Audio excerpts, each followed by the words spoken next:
Danes smo že govorili, kako otrokom organizirati čas, da ne bodo preveč časa preživeli pred računalniki in telefoni.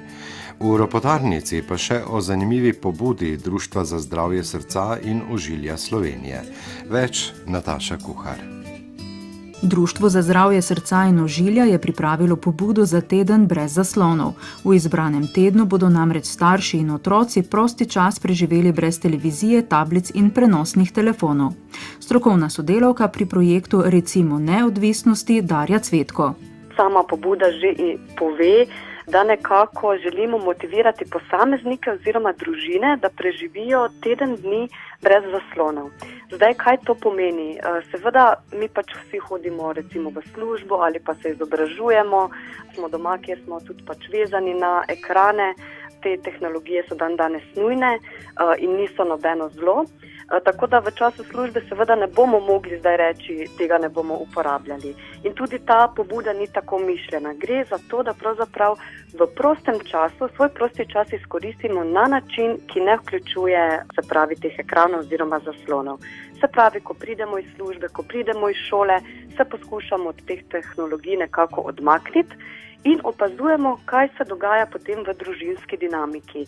Ali smo pravzaprav zmožni tega, smo preveč vezani na neke spletne vsebine, recimo, se nas loti neka tesnobnost oziroma neka stiska, da ne bomo pogledali na mobilni telefon in tako naprej.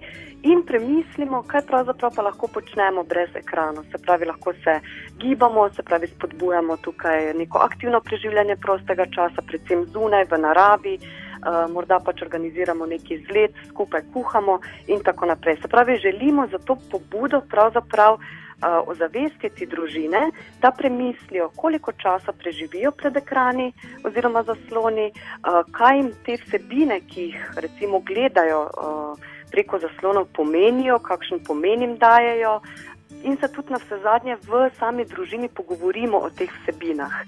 Njihova ideja je, da se posameznik ali družina sama odločita, kateri teden v letu se bosta odrekla sedenju pred zasloni. Najverjetneje je najlažje to peljati v času dopustov, ko smo tudi bolj sproščeni. Morda tudi, če gremo nekam na dopust, pustimo vso to tehnologijo. Glejte, prej pač, ko smo odhajali na morje ali pa v gore ali pač kamorkoli, tega nismo nosili s seboj. In nismo tega tudi ne pogrešali. Sedaj pa imamo kar nek občutek, da moramo stalno biti prisotni ali biti prisotni na teh družbenih omrežjih, se pravi slikati, kje smo, objavljati to in potem, namesto da bi uživali in bi pač bili v tistem trenutku za svojo družino, za prijatelji, se pravzaprav mladi bolj obremenjujejo z tem, koliko všečkov bodo pa pač pridobili na neko objavljeno fotografijo. Čezmerno sedenje pred zasloni, denimo zaradi uporabe spletnih vsebin, pušča pri posamezniku negativne fiziološke in psihološke posledice, svari Cvetkova. Ob tem izpostavlja naslednje težave, kot so čezmerna telesna teža oziroma debelost. To bi recimo zelo poudarili. Potem tudi otroci imajo zmanjšanje motorične sposobnosti v primerjavi z prejšnjimi generacijami.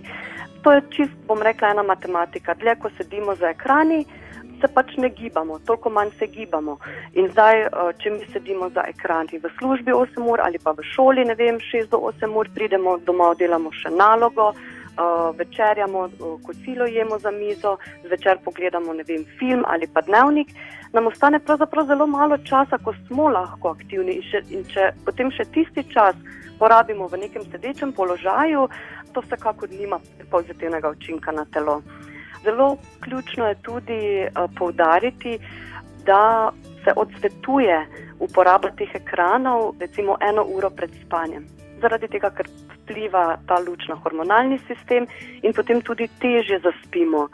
Društvo je v sodelovanju s strokovnjaki razvilo preventivni program za učence 7. in 8. razreda osnovne šole in njihove starše, da bi razvili odgovorno vedenje na spletu.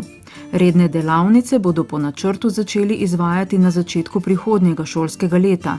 Po ocenah preživi svoj prosti čas v virtualnem svetu več kot 60% otrok, po mnenju nekaterih pa je takih celo 90%.